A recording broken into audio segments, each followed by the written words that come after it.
So I recently got sent out this gaming chair, and today I'm gonna show you exactly how I assembled it, and I'm also gonna show you all the features that you guys might wanna know about it. So with that being said, let's go ahead and cut to the past where we assembled it on a time lapse. So when it came to the assembly, it took me about 30 minutes. It wasn't too hard, and luckily the instructions were very simple to understand as well. They give us all of the tools that we would need, and most importantly, they did even give us some extra bolts. All right, so let's go ahead and take a closer look at this gaming chair and show you guys a couple features that I think really make this stand out. So first of all, we have this little back cushion that is actually like a massage chair. So you guys can plug this in to a USB, and they do recommend using a power bank. So here are the instructions. Just don't use the PC or a wall outlet, use the portable charger. So I will show you guys how that works in just a moment, but this is adjustable. It has straps, so you can move it up and down, and the same with the headrest. And then the headrest just kind of stays right there. It's actually really soft, and I love the way that this chair feels. All of the stitching is really nice, and the material feels very sturdy and thick as well.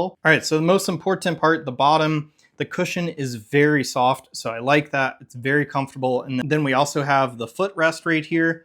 So trying to do this one-handed, it's a little bit more difficult, but that's how that would look. And I'll show you guys all of these features with me in the chair in just a moment. The arms are built like this for a reason, because this chair does recline, and so the arms will recline with the back. And here's what the back of the chair looks like. You can see all the straps for all of the cushions, and that's how we're gonna make our adjustments and lock the back if we want to stay reclined. Here's a quick look at the wheels, very simple and very clean. All right, so we just turned this on and you could feel it vibrating.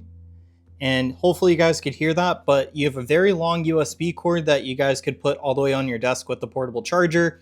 Then when you guys are done with it, you guys will just tuck in all of the wires and zip it back up. I'm sure you guys could even put a small portable charger in the back of there if you guys wanted, but there's no on and off switch that I saw. So whenever you guys plug it in, it just turns on. All right, so it actually feels pretty comfortable.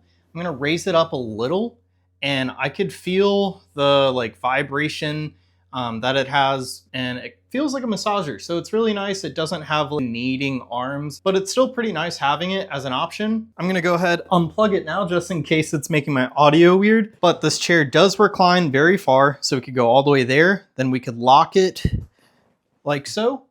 Then we can also pull out the little leg rest. So we could lay down just like so. And this is super comfortable. You guys could probably imagine me sitting here looking up at my big screen watching a movie. I feel like the arm height is perfect as well. There's no adjustment for the height, but I think they're at the perfect height already. And I love that we have this racing seat design that just really cups you in. This just slides back into place, and then we could lower the chair or raise it. And just for your reference, I'm about 5'9" or 5'10", and the chair is a little too high for me right now at the max height. So if you guys are a little over 6 foot, I think this chair would still be very comfortable for you. So overall, I'm really happy with this chair and how comfortable it is. So if you guys are looking for a gaming chair to add to your setup, this is a really cool one to look into, and that's it for my really quick review.